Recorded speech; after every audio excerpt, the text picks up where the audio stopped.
मेरी पत्नी के पास हमेशा बहुत सारे पैसे रहते थे, लेकिन हम लोग तो बहुत गरीब थे और जो काम वह करती थी उससे इतने पैसे नहीं आ सकते थे। इसीलिए मुझे उस पर शक हो गया था।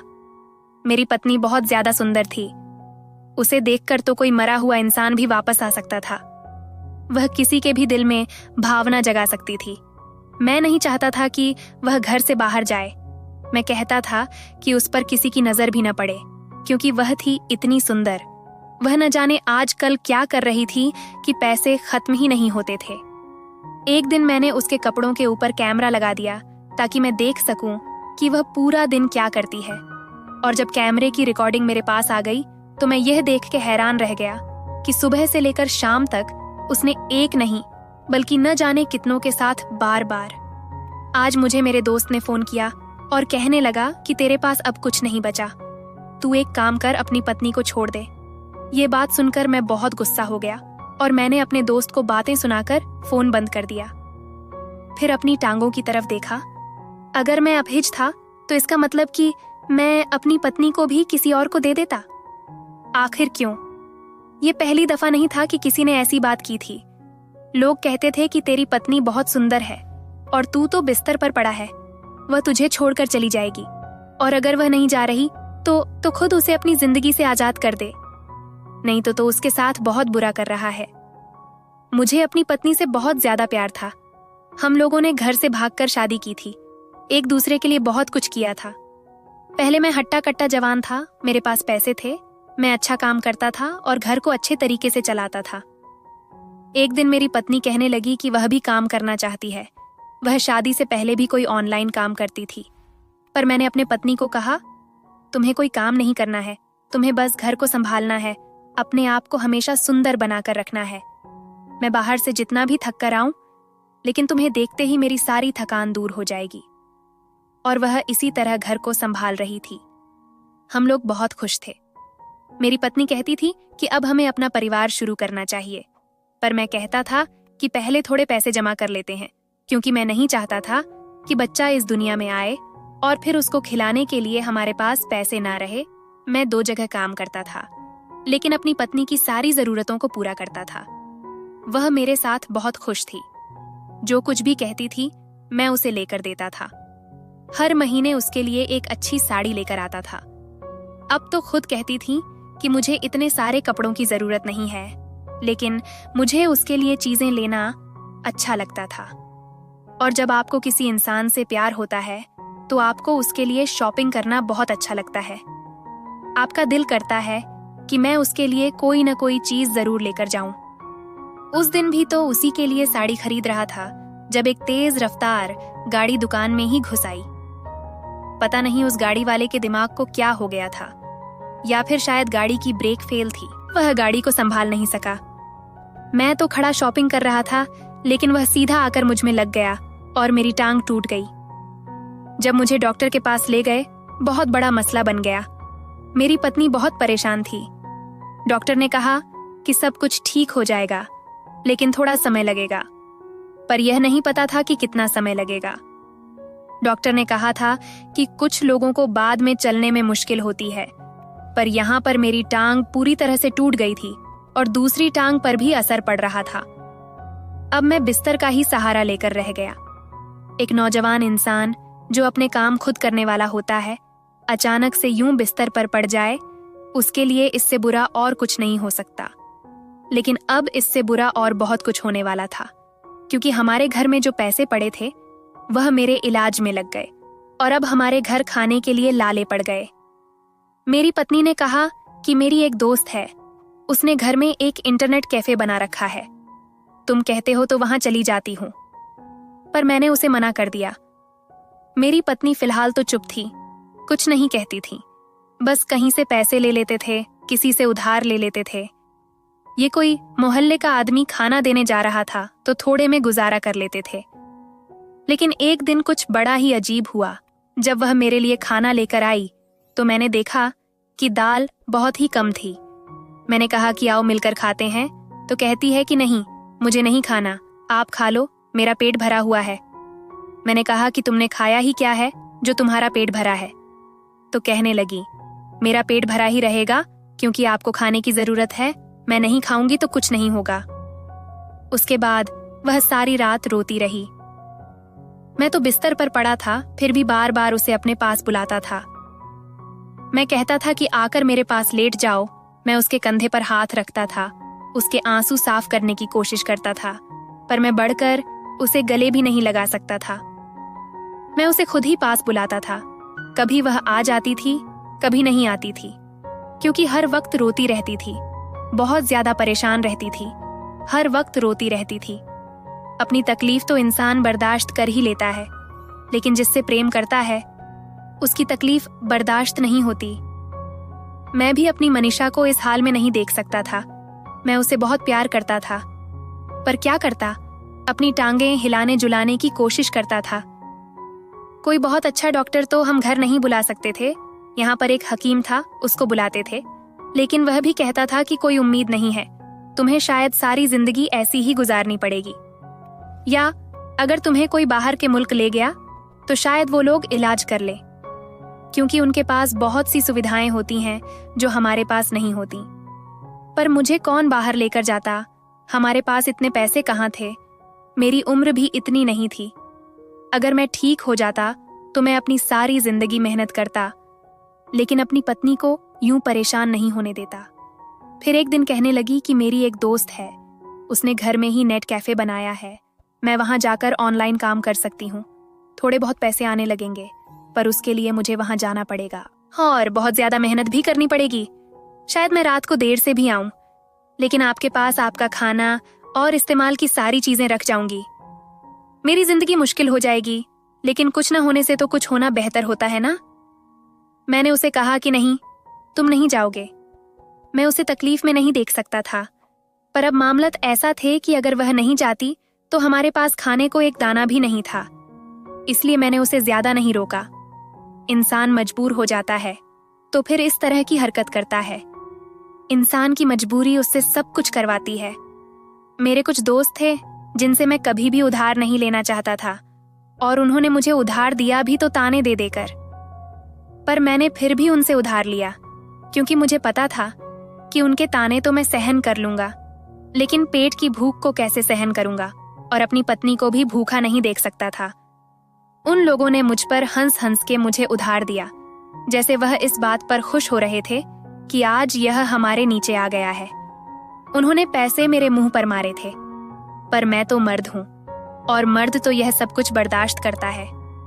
कभी बॉस की गालियां सुनता है, कभी अपने से ऊपर किसी बंदे के धक्के खाता है, लेकिन अपने परिवार के लिए यह सब कुछ सहन कर लेता है, क्योंकि उसे पता होता है कि मैंने 4 पैसे कमा के घर ले जाने हैं तो मेरे परिवार वाले खाना खा पाएंगे।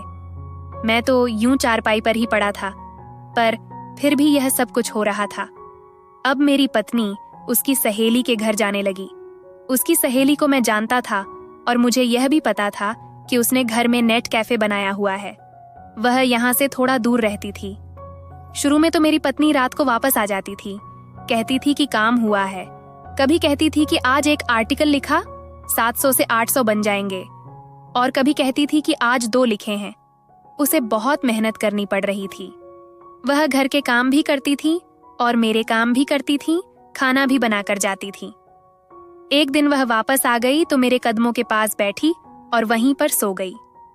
मुझे बहुत प्यास लगी हुई थी, लेकिन मैंने उसे नहीं जगाया कि बेचारी अभी तो सोई है, लेकिन वह बीच रात में जाग गई और मेरी तरफ देखकर कहने लगी, आपके तो होंठ खुश्क हो रहे हैं, आपको प्यास लगी तो आपने मुझे बताया क्यों नहीं? मैंने कहा कि तुम इतने शांत से सो रही थी, तुम्हारी नींद तो बहुत कच्ची है, मैंने तुम्हें कभी ऐसे नहीं देखा।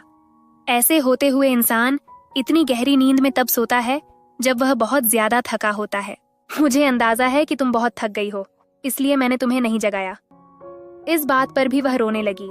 उसने कहा कि आपको प्यास लगी थी और आप मेरी नींद की परवाह कर रहे हैं। अरे ऐसे नहीं किया करें, चाहे मुझे 1000 दफा ही सही, पर मैं आपका काम करूंगी, मैं हूं ना आपके काम करने के लिए। उसने मुझे पानी पिलाया और मैंने कहा कि मेरे पास ही लेट जाओ, तो वह मेरे कंधे पर रखकर लेट गई।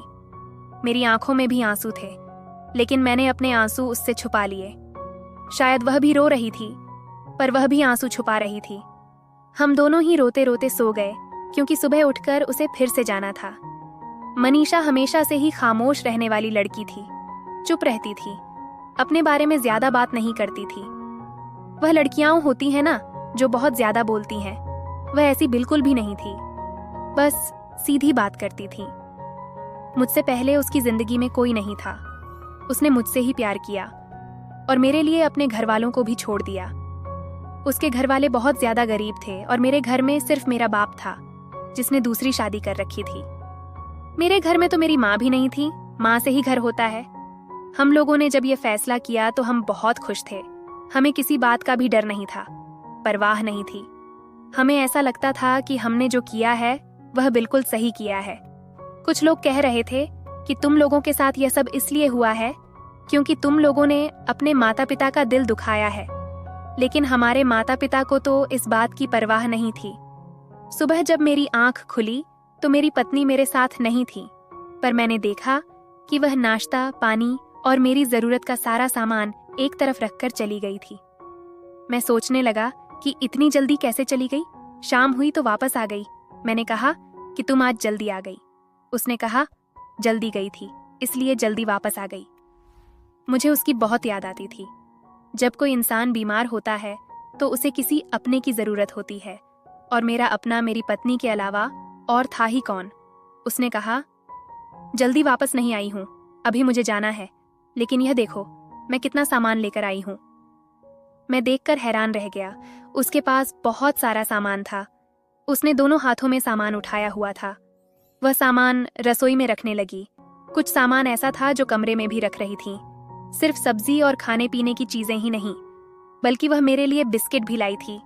ऐसी चीजें भी लाई थी जो हमने इससे पहले कभी नहीं खाई थी। मैंने कहा कि ये इतनी सारी चीजें तुम कहां से लेकर आई हो? तो कहने लगी कि आपको पता तो है, मुझे काम करते हुए 1 महीना हो गया है। आज मुझे पगार मिली है। ऑनलाइन काम के पैसे आए हैं मेरी सहेली के अकाउंट में। उसने मुझे पैसे निकाल कर दिए। तो मैंने सोचा कि पहले घर का सामान ले आती हूँ, आपकी दवाइयाँ भी लेकर आई हूँ, और इस महीने हम डॉक्टर के पास भी जाएंगे। मुझे डॉक्टर के पास ले जाना भी एक संघर्ष था, क्योंकि मैं न तो रिक्शा में बैठ सकता था और न ही किसी और चीज पर। मेरे लिए टैक्सी बुक करवानी पड़ती थी। मैंने कहा कि नहीं, डॉक्टर के पास नहीं जाएंगे, वैसे भी डॉक्टर कुछ नहीं करेगा। उसने कहा कि डॉक्टर के पास जाएंगे, पता करेंगे आप ठीक हो रहे हैं या नहीं। मैंने कहा कि तुमने सारे पैसे लगा दिए। तो उसने कहा कि सारे नहीं, थोड़े से।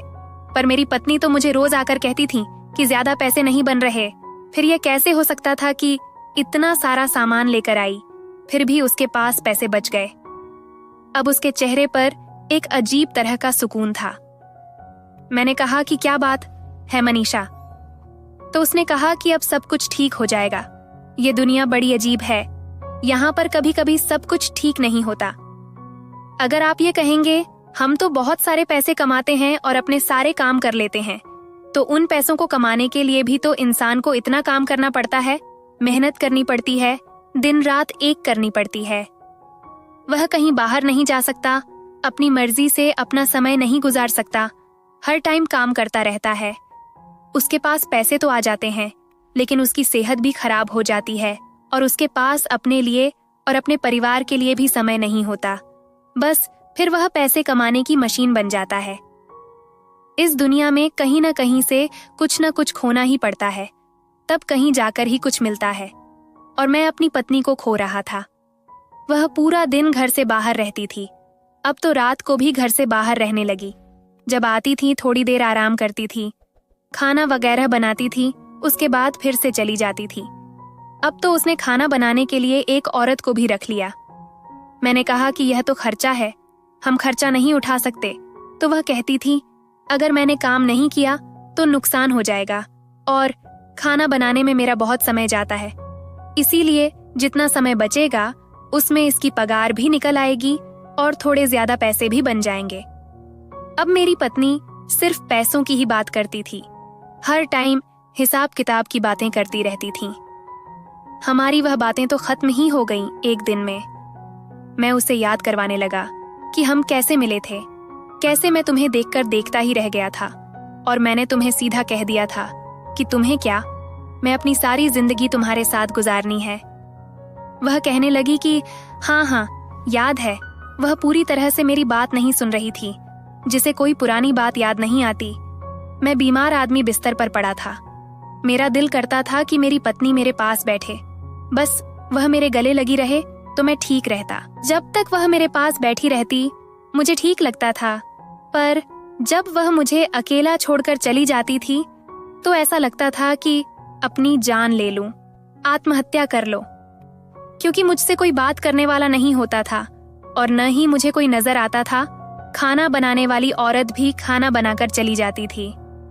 अब मैं उसी से बातें कर लेता था। वह इसी मोहल्ले की रहने वाली थी। उसका नाम शीला था। वह मुझे भाई कहती थी और कहती थी कि मैं आपके लिए प्रार्थना भी करूंगी। कभी कभी मेरे लिए प्रसाद भी ले आती थी। मुझे आपकी पत्नी बहुत अच्छी लगती है, आपके लिए इतना कुछ कर रही है। आजकल कौन सी पत्नी ऐसा करती है? अगर ऐसे पति बिस्तर पर पड़ जाए तो पत्नी उसे छोड़कर चली जाती है, और वह भी ऐसी औरत जो इतनी ज्यादा सुंदर है कि उसे कोई भी मर्द मिल सकता है। वह फिर भी आपके लिए दिन रात काम भी कर रही है और आपके साथ जिंदगी गुजार रही है। मुझे शीला की बात पर गुस्सा आ गया। मैंने कहा कि क्यों नहीं गुजारेगी, वह मुझसे बहुत प्यार करती है। वह मुझसे घर से भागकर शादी की है। हम दोनों ने एक दूसरे के लिए बहुत कुछ कुर्बान किया है, और जब मैं पैसे कमाता था ना तो मैंने उसे रानी की तरह रखा हुआ था और उसे कोई काम करने नहीं देता था। वह जो मांगती थी मैं फौरन ला कर देता था। शीला कहने लगी, साहब मेरा वह मतलब नहीं था। मैं तो यह कह रही थी कि आपकी पत्नी बहुत अच्छी है। मैंने कहा कि हाँ, मेरी पत्नी बहुत अच्छी है और वह मेरी है, सिर्फ मेरी है। वह कभी मुझे छोड़कर नहीं जा सकती, ना ही कभी जाएगी, क्योंकि वह मेरे बगैर नहीं रह सकती। पर जब सुबह सुबह मेरी पत्नी मेरे पास आई तो मैंने कहा कि कितने दिन हो गए तुमने? मेरा हाल भी नहीं पूछा, मेरे पास भी नहीं बैठी, मुझे गले से भी नहीं लगाया। बात कुछ ऐसी भी ठीक थी। हम लोगों की जिंदगी और हमारी शादी दांव पर लगी हुई थी। क्योंकि मेरी जो हालत थी, मैं अपनी पत्नी की इच्छाएं भी पूरी नहीं कर सकता था। मैं ना तो उसके लिए कोई पैसे कमा सकता था, ना ही घर के किसी काम में उसकी मदद कर सकता था। यहाँ तक कि मैं उसकी जरूरत को पूरा भी नहीं कर सकता था। अब तक उसने इस बारे में कोई बात नहीं की थी। एक दफा भी मुझे जताया नहीं था और मैं भी नहीं बोला था, लेकिन उसके दिल में यह बात जरूर आती होगी। क्योंकि अगर मेरे दिल में आ रही थी तो फिर उसके दिल में आना तो जायज था, इसमें कोई दो राय नहीं थी। सोचती तो होगी कि मेरा जवान पति जो मेरे साथ इतने अच्छे से रहता था, अब वह बिस्तर पर पड़ गया है और कुछ भी करने के काबिल नहीं रहा है। शीला सही कहती थी, यह मेरी पत्नी मुझे कभी भी छोड़कर जा सकती है। एक दिन वह मेरे पास बैठी और अपना पर्स वहीं पर रखकर भूल गई और खुद नहाने के लिए चली गई। जब मैंने उसके पर्स देखा, मैं कभी भी उसके पर्स में हाथ नहीं डालता। मुझे देखने की क्या जरूरत थी उसके पास कितने पैसे हैं, लेकिन पर पैसे पर्स के अंदर से निकलकर बाहर आ रहे थे। इतने पैसे पर्स में थे कि पर्स ठीक से बंद भी नहीं हो रहा था। पर अभी हफ्ता पहले तो उसने कहा था कि मेरी पगार आई है, तो पगार तो महीने में ही आती है। फिर उसके बाद इतने पैसे कहाँ से आ गए थे? उसका पर्स फिर से भर गया, और ऐसा एक दफा नहीं हुआ था।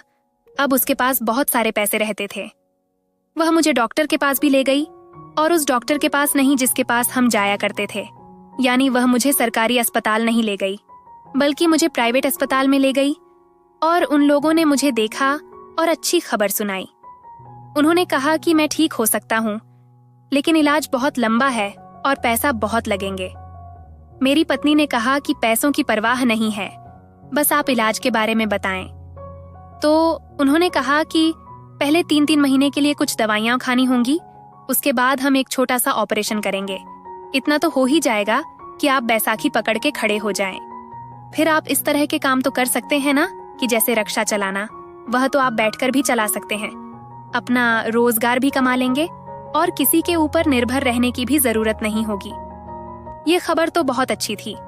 मेरी पत्नी जब वापस आई तो मैंने कहा कि इतने अच्छे डॉक्टर के पास जाने की क्या जरूरत थी, देखो उसने कितने सारे पैसे ले लिए। वह कहने लगी कि इतने अच्छी डॉक्टर के पास गए हैं, तो उसने इतनी अच्छी खबर भी तो सुनाई है।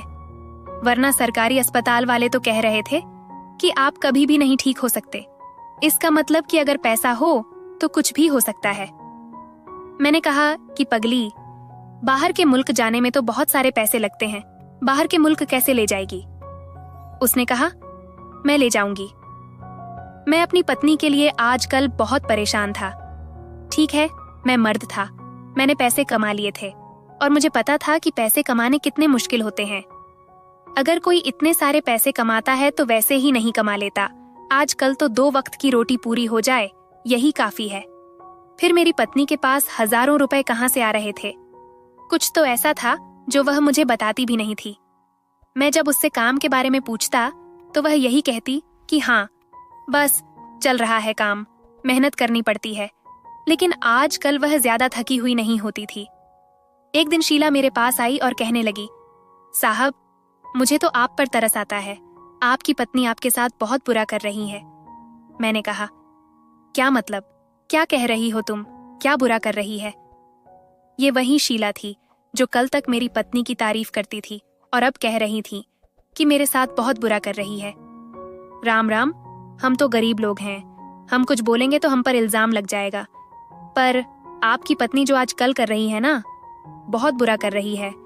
पर हाँ, फिर जिसका पति ऐसे बिस्तर पर पड़ा हो, वह यह ना करें तो और क्या करें? वो भी तो इतनी सुंदर है। मैं उसकी बातों का मतलब समझ रहा था, लेकिन वह ऐसा कैसे कह सकती थी? कहते हैं कि जब तक आग नहीं लगी होती तब तक धुआं नहीं उठता। फिर यह धुआं कहाँ से उठ रहा था? मैंने मनीषा से पूछा कि तुम क्या काम करती हो? तो उसने कहा कि आपको तो पता है कि मैं आर्टिकल राइटिंग का काम करती हूँ।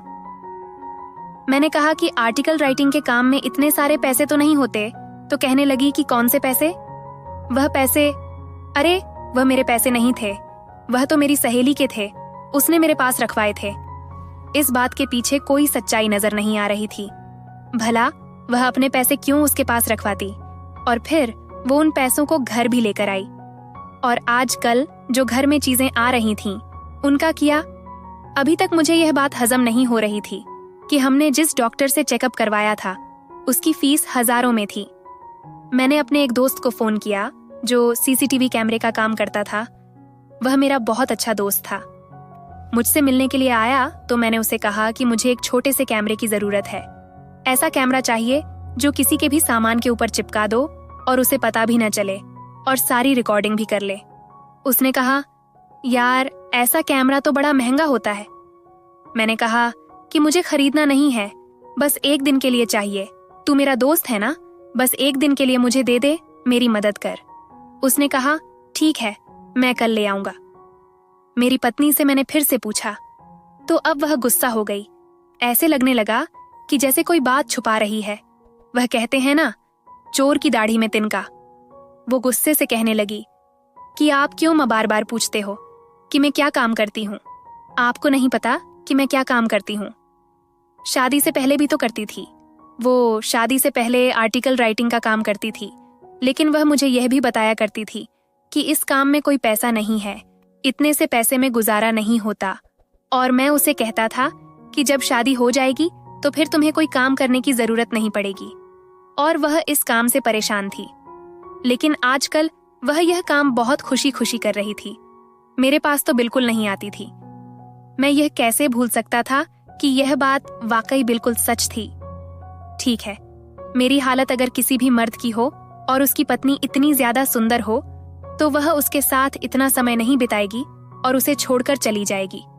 और मुझे ऐसी हालत में पड़े हुए 11 महीने हो गए थे। डॉक्टर ने कहा था कि 1 साल हो जाए, आपकी सेहत थोड़ी अच्छी हो जाए तो फिर हमें छोटा सा ऑपरेशन करेंगे।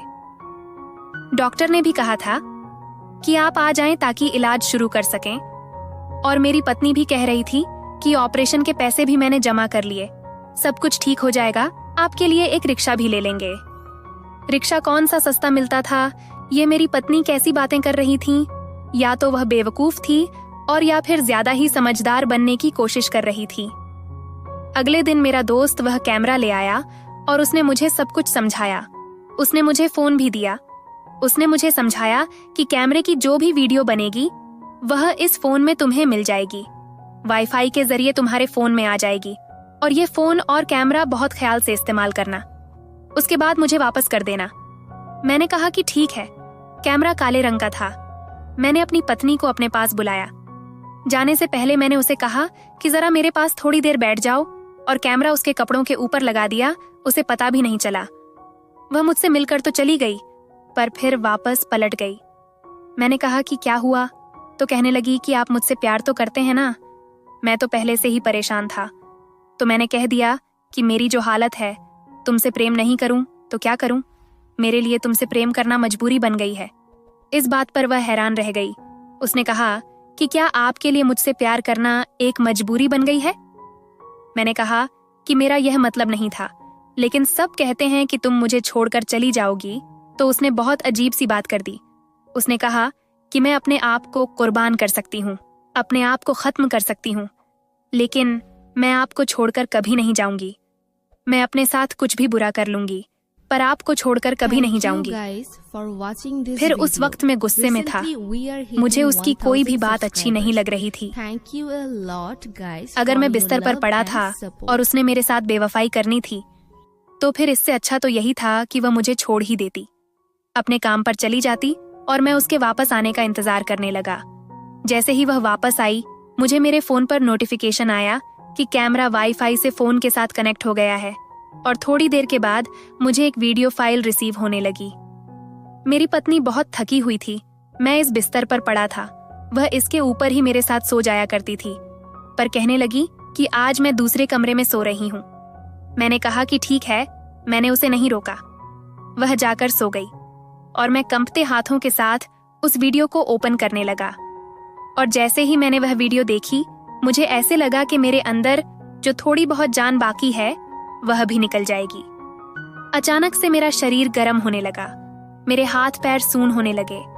मुझे ऐसे लगने लगा कि जैसे मेरा खून आग बनकर मेरी रगों में दौड़ रहा है, और मुझे कुछ अजीब सा महसूस हो रहा है। मैंने वह फोन अपने तकिए के नीचे रख दिया और मैं बेहोश हो गया। जब मेरी आंख खुली तो मैं अस्पताल में था। डॉक्टर ने कहा कि आपके लिए एक बहुत अच्छी खबर है। आपकी एक टांग तो टूट गई थी, लेकिन दूसरी टांग किसी वजह से सुन्न हो गई है। लेकिन अब आपकी दूसरी टांग ठीक हो गई है। आप उसे हिला भी सकते हैं और बैसाखी पकड़कर चल भी सकते हैं। यह सुनकर मेरी बीवी बहुत ज्यादा खुश थी। यानी जो काम हमें ऑपरेशन से करना था, वह खुद ही हो गया था। डॉक्टर का कहना था कि शायद मेरा शरीर बहुत ज्यादा गर्म हुआ है और मेरे पूरे शरीर में खून दौड़ा है, जिसके कारण मेरी सुन हुई टांग ठीक हो गई है, क्योंकि उसे अब खून मिल रहा है। और ये जो भी हुआ है बहुत अच्छा हुआ है, लेकिन जो मेरे साथ हुआ था मैं ही जानता था। डॉक्टर ने मेरी थोड़ी वॉक भी करवाई। मैंने 8 कदम चले थे। मुझे बहुत बहुत अच्छा लग रहा था, पर जो दिल पर जख्म लगा था उसका क्या करता। जब हम वापस घर आ गए तो मेरी पत्नी कहने लगी कि अब मैं खुश हूँ। मैं इतने पैसे जमा कर ली है कि आपके लिए एक रिक्शा ले लूंगी। आप बैठकर रिक्शा चलाएंगे और पहले की तरह घर भी आप ही चलाएंगे, और हम अपना परिवार भी शुरू करेंगे। सब कुछ ठीक हो जाएगा। वह मेरे साथ सपने सजा रही थी। जब मैंने वह वीडियो फोन पर लगाकर फोन का मुंह उसकी तरफ कर दिया, वह देख के हैरान रह गई और रोने लगी। मैंने कहा कि यह सब करने के लिए जाती थी तुम। ये है तुम्हारा ऑनलाइन काम। तुम अपने आप को बेच रही थी, क्योंकि मेरी पत्नी वेश्या का काम कर रही थी। अब मैं भी रोने लगा। वह मेरा पांव पकड़कर बैठ गई और रोने लगी। उसने कहा, और मैं क्या करती? ऑनलाइन काम से बहुत कम पैसे मिल रहे थे मुझे, और कोई काम नहीं आता था। मैंने यह सब मजबूरी में किया। अगर यह नहीं करती तो आपका इलाज कैसे करवाती? आपको डॉक्टर के पास कैसे लेकर जाती? घर कैसे चलता? मैंने जो कुछ किया आपके लिए किया है। मैं वह काम सारी जिंदगी नहीं करना चाहती। मैंने पैसे जमा कर लिए हैं। हम लोग अच्छे से देखभाल करेंगे। आप रिक्शा चलाना, मैं घर में बैठूंगी। बस जो हुआ उसे एक बुरा सपना समझकर भूल जाए। माफ कर देना। मैं खामोश हो गया था, कुछ नहीं बोलना चाहता था। मेरी पत्नी ने मेरा इलाज करवाया और हमने एक ऑटो भी ले लिया। अब मैं बैठकर ही ऑटो चलाता हूँ। मेरी पत्नी घर में रहती है, घर के काम करती है और घर को संभालती है। मैं बैठकर ही ऑटो चला लेता हूँ और अपनी रोजी रोटी कमा लेता हूँ। थोड़ा बहुत इलाज भी चल रहा है। मेरी पत्नी रोज मुझसे माफी मांगती है मैं उसकी तरफ देखता भी नहीं हूँ, उससे बात भी नहीं करता। वह रोती रहती है, मुझसे माफी मांगती रहती है, कहती है कि जो कुछ हुआ उसे भूल जाओ। मैं यह नहीं करती तो और क्या करती। कभी कभी सोचता हूँ कि उसने जो कुछ भी किया मेरे लिए, वह मुझे छोड़कर तो नहीं गई। मुझे छोड़कर जाना उसके लिए ज्यादा आसान था, लेकिन उसने यह सब कुछ किया। समझ नहीं आता कि उसे माफ कर दो या ना करूं। मर्द होना दिल में बात आ जाती है। जब भी उसके करीब जाने लगता हूं तो मुझे वह सब कुछ याद आ जाता है। वह वीडियो याद आ जाती है। वह वीडियो मेरी आंखों के सामने से नहीं जा रही। मुझे वीडियो नहीं बनवानी चाहिए थी। काश मैंने वह सब कुछ नहीं देखा होता तो शायद हमारा रिश्ता बच जाता, लेकिन अब हमारा रिश्ता दांव पर लगा हुआ है। आप लोग मुझे बताओ कि मैं क्या करूं, और अगर आप में से कोई मेरी जगह होता तो क्या ऐसी पत्नी को माफ कर देता? क्या माफ करना इतना आसान है? ये तो सच है कि उसने जो कुछ किया हम दोनों के लिए किया, नहीं तो मैं सारी जिंदगी बिस्तर पर पड़ा रहता और वह शायद मुझे छोड़कर जाने पर मजबूर हो जाती। लेकिन आज मैं अपनी रोजी रोटी कमा रहा हूँ और पहले से ज्यादा कमा रहा हूँ। ऑटो चलाने के काम में बहुत पैसा है।